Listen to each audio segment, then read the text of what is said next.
Sementara ya seperti yang tadi kita sudah diskusikan ya, tidak semua keluarga, jangankan keluarga yang seperti kasus di NTT yang sendiri ibunya gitu ya, yang keluarganya lengkap saja, itu belum tentu mampu menghadirkan pengasuhan yang berkualitas kepada anak. Nah, gitu. Untuk faktor-faktor ini bagaimana kalau kita sebagai lingkungan sekitar, bisakah kita mendeteksinya? Misalnya apakah anak ya tetangga kita atau lingkungan keluarga terdekat punyakah kendala-kendala tadi sehingga masih ada intervensi yang dilakukan untuk mencegah sampai ke arah bunuh diri, Mbak Alisa? Ya, memang itu tidak mudah karena begini, tidak semua manusia itu ekstrovert yang dia bisa bercerita. Ada orang-orang yang dia sebetulnya sehat tetapi dia memang lebih suka menyimpan semuanya dalam dirinya. Itu kan tidak akan bermasalah, tidak akan kelihatan bermasalah begitu. Tetapi ada juga orang-orang yang kelihatan riang gembira tetapi sebetulnya dia di dalam hatinya menyimpan beban psikologis yang sangat besar. Nah, karena itu ekosistem support system ini memang menjadi sangat penting untuk memberikan ruang untuk semuanya. Yang paling penting adalah memberikan ruang aman bagi mereka untuk menyampaikan apapun yang ada di dalam hatinya. Lalu kemudian yang kedua, memberikan mereka pemahaman bahwa mereka boleh untuk menyampaikan apa yang menjadi beban pikirannya. Jadi misalnya ketika di sekolah, apakah kepala sekolah itu atau tendiknya, tenaga pendidikannya atau gurunya itu membuat anak-anak merasa anak-anak bisa mendekati mereka dan bercerita. Apakah dia introvert atau ekstrovert, dia tetap merasa ketika ada yang tidak nyaman, dia bisa bercerita. Kalau tanpa itu memang sering luput, Mbak. Kita sering tidak terlalu memperhatikan, kita menganggap, dan seringkali juga ya, anak-anak yang diam kita anggap anak-anak yang baik. Anak-anak yang nih begitu ya karena aman, nggak ada masalah, nggak ada masalah, aman. Padahal sebetulnya dia membutuhkan bantuan. Karena itu memang saya setuju dengan tadi yang disampaikan Mbak Margaret, menyiapkan orang tua dan orang dewasa di sekitar anak-anak bahwa ada pertumbuhan anak yang kita semua orang dewasa ini perlu lebih peka dan memberikan mereka rasa aman itu. Misalnya ketika anak mengeluh sesuatu, respons kita bagaimana? Apakah respons kita, alah cuman begitu aja kok gitu. Atau misalnya sama sekali tidak pernah mengalami kesulitan.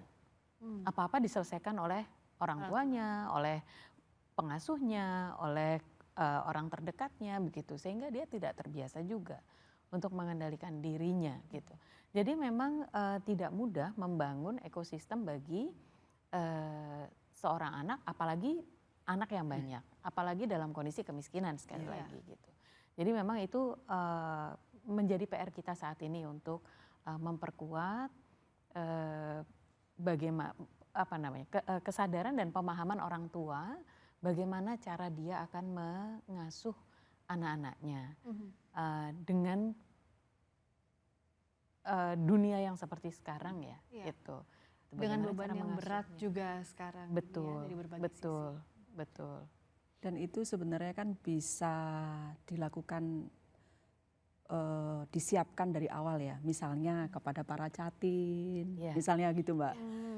Kepada yang belum menikah gitu ya, para calon pengantin, itu bisa. Kita dari sekarang tuh mulai memberikan penguatan edukasi. Kalau nanti menikah, kemudian punya anak, bagaimana melakukan pengasuhan yang berkualitas, itu bisa, salah satu yang bisa kita lakukan. Atau penguatan kepada yang sudah jadi orang tua, atau yang sudah menikah, misalkan begitu. Atau membuat kebijakan, mungkin kita hari ini agak hopeless ya Mbak, kalau mau membangun komunitas, pengasuhan yang berkomunitas tadi itu. Agak hopeless ya dengan situasi sekarang. Tapi bukan berarti itu nggak bisa dilakukan. Itu masih bisa dilakukan dengan kekuatan dari para pejabat atau aparat di desa. Itu sangat bisa dilakukan. Yang menggerakkan justru pejabat atau aparat di desa itu. Saya teringat pernah ada kayak best practice ya di Jogja Mbak Alisa. Saya lupa desanya apa. Tapi di desa itu punya kebijakan bersama nih. Antara semua warga di situ, anak-anak harus terbebas dari gadget. Tapi tidak hanya sekedar larangan ya, tapi kemudian di situ punya kebijakan untuk memberikan ruang bermain untuk anak, tapi yang tidak gadget. Misalnya sepedaan, lompat tali zaman kayak dulu misalnya, atau ini. Artinya kebijakan bersama ini sebenarnya juga sangat mungkin untuk bisa tetap dilakukan di era sekarang gitu. Yang terpenting adalah komitmen dari para aparat yang ada di situ. Karena kan kalau pengasuhan kan tentu yang kemudian bisa dilibatkan kan tetangga ya. Maka tentu kan mungkin apakah se-RT RW atau satu desa punya kebijakan yang sama, menjaga anak bersama misalnya secara komunitas, itu sangat bisa dilakukan. Iya, dan di mana negara harus bersikap dalam kondisi ini? Betul. Itu pertanyaan yang tentu paling berat saat ini. Saya rasa rakyat bertanyanya berat, negaranya, penyelenggara negaranya juga berat untuk menjawab ini. Karena memang Indonesia itu rakyatnya banyak ya. Jadi saya tahu itu tidak mudah. Tapi kadang-kadang Mbak, memang sebagai seorang psikolog keluarga, saya juga membantu Kementerian Agama untuk mempersiapkan itu tadi ya, program bimbingan perkawinan untuk calon pengantin.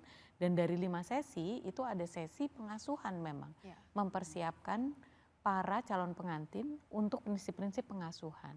Tapi kita harus mengakui bahwa kemudian daya dukung anggarannya pemerintah itu tidak mencukupi untuk kita bisa menjangkau semua calon pengantin. Begitu. Karena ya hanya 10% saja dari para calon pengantin yang kemudian mendapatkan kesempatan untuk menerima pengajaran itu atau pelatihan itu. Begitu. Bagaimana kita membaca calon orang tua ke depan yang harus diedukasi, orang tua yang sedang menjalani kehidupan dalam kondisi yang sulit, plus anak misalnya dengan berbagai tantangannya, paparan informasi dan sekolah. Nah, bagaimana untuk kita bisa memperbaiki setidaknya agar jangan ada kasus berulang seperti ini lagi?